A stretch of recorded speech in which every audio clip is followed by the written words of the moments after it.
স্বয়ং বিশ্বনবী সাল্লাল্লাহু আলাইহি ওয়াসাল্লাম পলিটিক্যাল সাপোর্ট নিয়েছিলেন অমুসলিমদের কাছ থেকে। সুবহানাল্লাহ বলেন। খুব মজাদার একটা ঘটনা শুনবেন। আপনাদের আগ্রহ দেখে তো মনে হয় না শোনার ইচ্ছা আছে। আছে আছে, গলায় জোর আছে। লিল্লাহি তাকবীর, লিল্লাহি তাকবীর, নারে তাকবীর। মাশাআল্লাহ,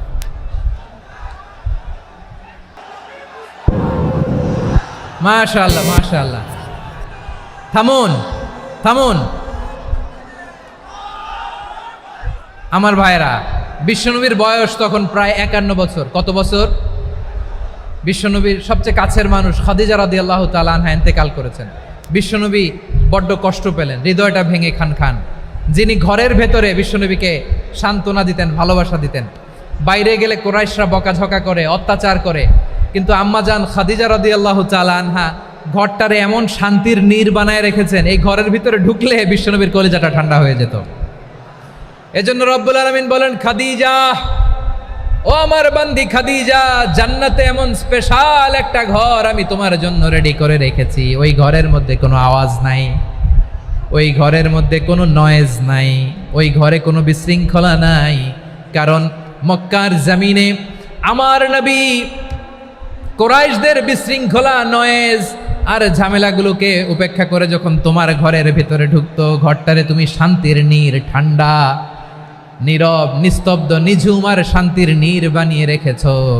এজন্য জান্নাতে স্পেশাল একটা শান্তির নীড় আমি তোমারে উপহার দেব।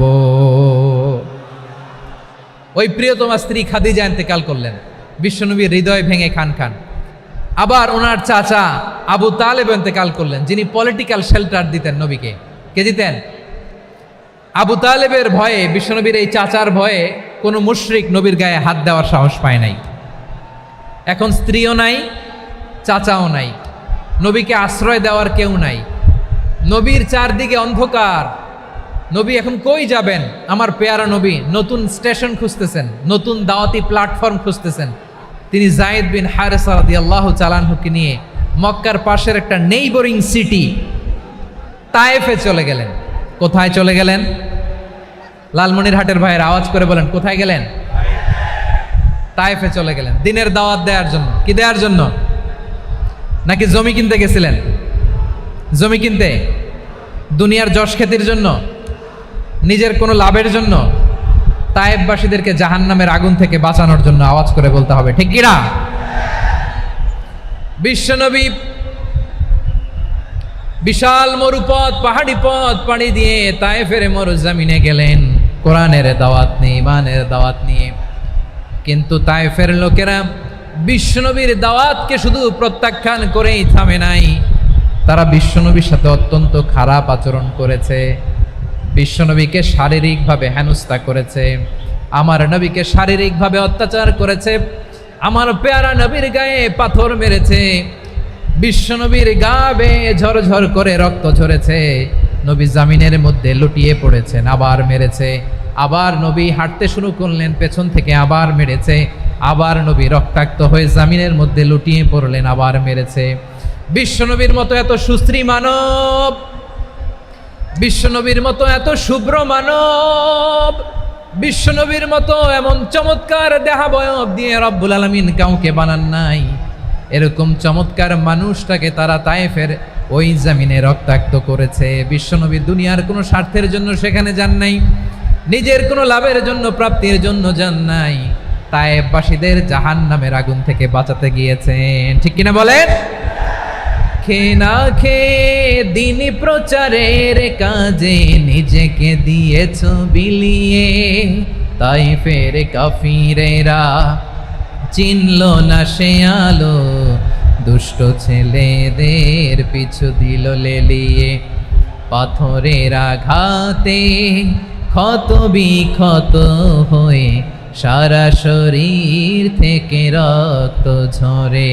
হে রাসূল তোমাকে ভুলি আমি কেমন করে, হে রাসূল তোমাকে ভুলি আমি কেমন করে। পারেন না আপনারা? ধরুন আমার সাথে, হাজার ব্যথা বেদনার পরে ফিরে আসনি তুমি আপন ঘরে, দিনের আলো তুমি ছড়িয়ে দিতে চলে গেলে মদিনায় মক্কা ছেড়ে। হে রাসূল তোমাকে ভুলি আমি কেমন করে, হে রাসূল তোমাকে ভুলি আমি কেমন করে। ঠিক কিনা বলেন?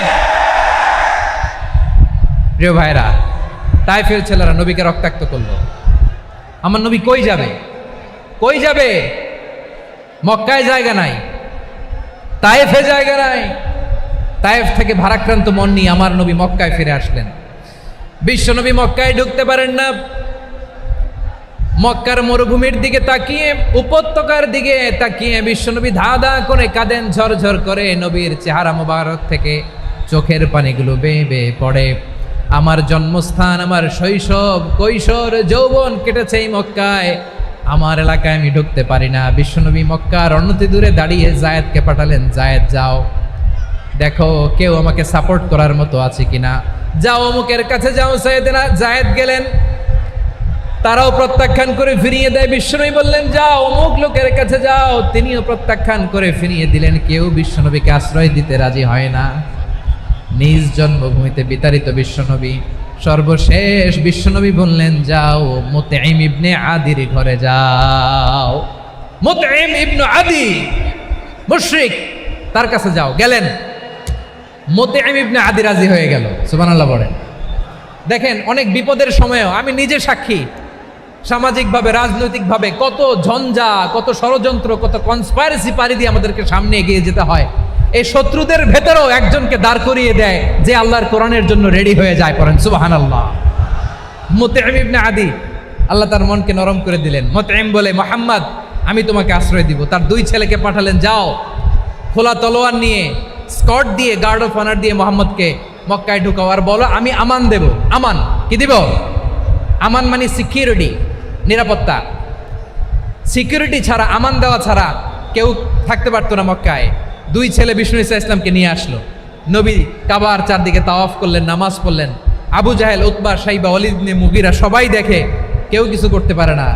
কারণ মুতঈম ইবনে আদি ঘোষণা দিয়েছেন আমি মুহাম্মদকে আমান দিয়েছি, মুহাম্মদের গায়ে যেন কেউ স্পর্শ না করে। আওয়াজ করে পড়েন সুবহানাল্লাহ। নবীর এই বিপদকালে মুহূর্তে মুতঈমের হৃদয়টারে নরম করে দিল কে?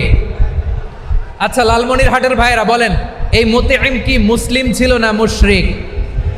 সবাই বলতে হবে মুসলিম না মুশরিক?